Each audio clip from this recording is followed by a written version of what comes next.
this thing going? Okay. I am Savvy Mike, and this is Savvy Reviews. And well, this is my official movie review for the newest movie to come out last weekend. Made a lot of money, $8 million to be exact. Thank God this one toppled over Scream 7 because for the longest that was the highest grossing movie so far this year. But don't worry, Ryan Gosling came to save us. Ryan Gosling and his alien rock friend. And yes, I'm talking about Project Hail Mary. Now, it does indeed star Ryan Gosling for the most part, and his rock alien compadre, Rocky. And a slew of other people are in this as well. We see him more so in backstory, past, flashback scenes. The other cast, most of the time in the present, we're dealing with Ryan Gosling and Rocky. And it is directed by Phil Lord and Chris Miller, based off of one of Andy Weir's novel titled by the same name. Of course, Andy Weir wrote The Martian, an amazing movie, and this definitely has some of that type of vibe going. The Martian, Gravity, I would say. I wouldn't compare it to Interstellar or Arrival. I wouldn't compare it to those two movies, but at the same time, as far as space operas go, you could throw it in there as well. And a lot of people love this movie. I'm not gonna lie. Everybody is raving about this movie, Project Hail Mary. And while, don't worry, I'm here to join everybody in the raving of it, because I do understand somebody walking out of this movie going, that was a masterpiece. I get it. I totally get it. I understand it. It was shot really well. It was directed really well. The visual effects were amazing, mind-blowing in a sense. I definitely do, before it completes its theater run, I do want to watch this in IMAX. I didn't get the chance to, unfortunately, but I'm going to do that at some point. But even seeing it on the screen and I was looking at it on, it still looked really good. And apparently, come to find out, there was no real CGI used in the making of the ship and whatnot, and Rocky's kind of a puppet / CGI hybrid. So there was a lot of practical effects going on, and you could tell by the way the ship looked and by the way everything looked that wasn't space, and even the space stuff looked real. Amazing looking movie.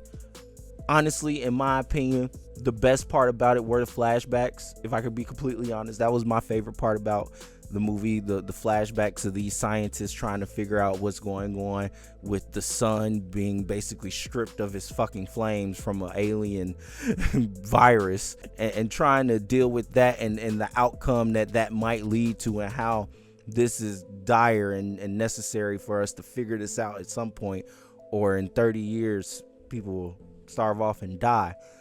All that was made clear in the trailer. Honestly, the marketing, if in my opinion, told us way too much about this movie, and that's where a lot of my problems fall. But like I said, I don't want to get into the problems just now, but that is where most of my problems fall.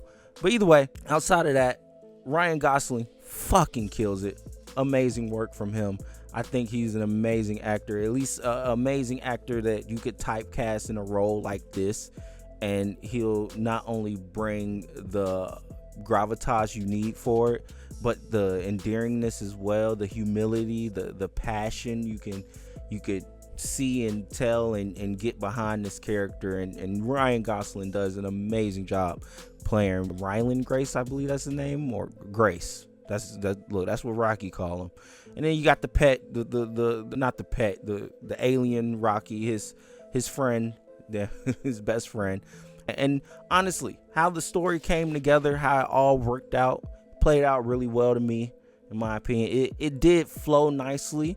My problem really falls into the pacing of it. While people are debating, oh, you say it's too long, well, what would you cut out? It is some things you could cut out of this movie that could kind of tighten it up in the beginning at least. Or you could just not show us Rocky in the trailer, and then when it gets to that point of him running into this alien ship, you're thinking you're just about to watch a movie of a guy being stuck in space trying to solve this alien virus thing and figure that out, and the Hail Mary of it all, and then this ship just pops up. You're like, whoa, what the fuck? Honestly. And in my opinion, when I talked to my friend that I went to see this, he knew nothing about anything. He didn't see a trailer. He didn't see anything. I just said, hey, we're gonna go watch Project Hail Mary. It's the big movie. It's one of the big movies coming out this year. You might want to see. He came with me to watch it, and he loved this movie. He thought it was amazing. And I was like, did you know that the alien was in this? And he was like, no, I didn't know an alien was in. I think that is the reason why he loved this movie so much. Because if you don't know that this alien shows up, it just makes it 10 times better, in my opinion. Me knowing that was coming kind of bogged down the first hour of, because Rocky really don't show up till like the first 45 minutes. Damn near. So you're dealing with him being lost in space and having to deal with that, and we're getting flashbacks that I really do enjoy.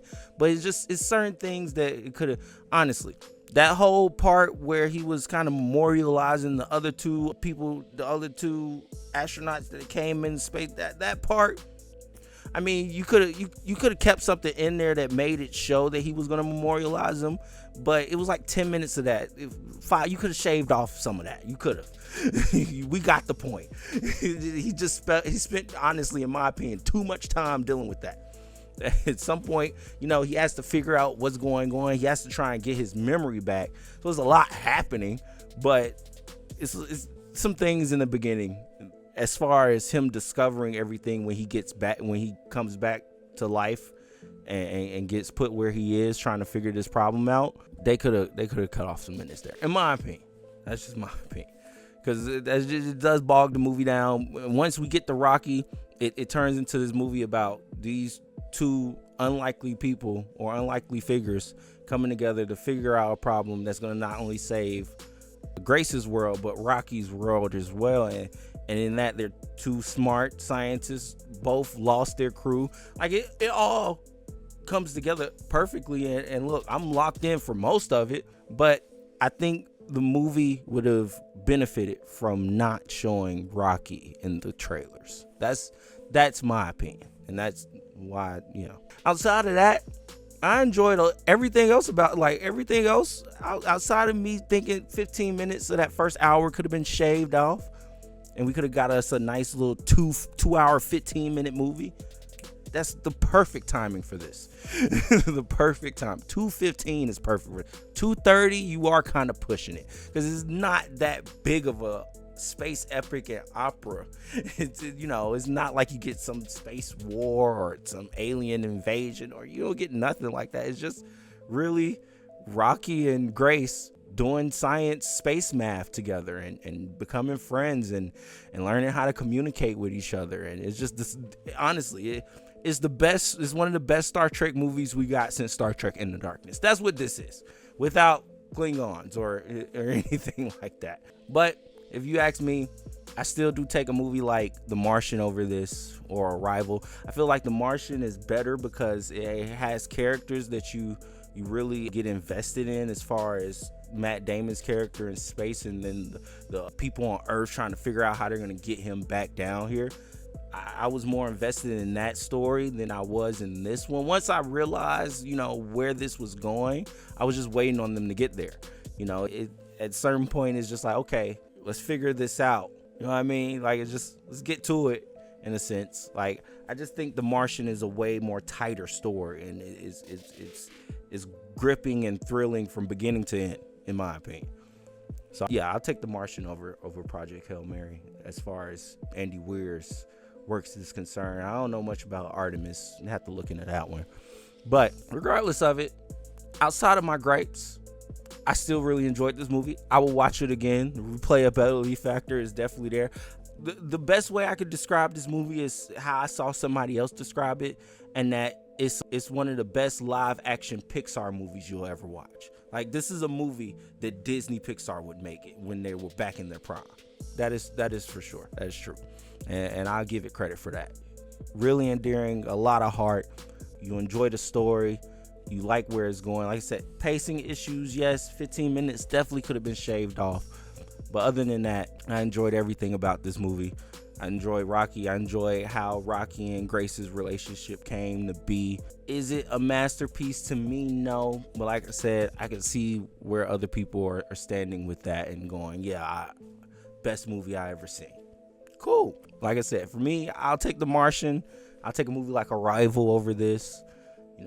I'd rather watch those two first before I get into Project Hail Mary. But that is a nice little triple feature: Arrival, The Martian, and then Project Hail Mary. You're gonna be locked in for the whole day. But hey, space.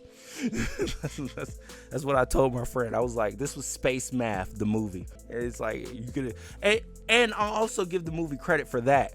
How it told its space math was kind of like I like how they used the metaphor of him being a teacher and him teaching stuff to kids, because that's basically how they explained a lot of the stuff that was going on in this movie as far as the science and the math and all that is concerned, and the space math is, and the sci-fi math that they explained it to us like we were kids, and so it was easy to get, it was easy to digest. It wasn't as dense as it could have been. It was very understandable. So I definitely give the writing team and the directors, Phil Lord and Chris Miller, credit for that. Either way, those are two guys that know how to make a great movie, whether it be Into the Spider-Verse or Beyond the Spider-Verse, 21 Jump Street or 22 Jump Street. Phil Lord and Chris Miller, they are like a surefire bet. You're gonna get a good movie when those two are behind the camera. So either way, enjoyed the hell out of this. Loved Project Mary in a lot of ways. So I'm gonna give it a 4 out of 5 Savs. Yes, not the masterpiece that everybody's calling it, but indeed really enjoyable. Definitely has some replayability to it. A fun watch for anybody. Honestly, a kid could watch this movie and really enjoy it, and probably fall in love with space and science from watching it, which is cool. Which is cool. Anyway, that's my thoughts and opinions. Let me know what you think in the comments below. As always, I'm Savvy Mike, and this is Savvy Reviews. Peace.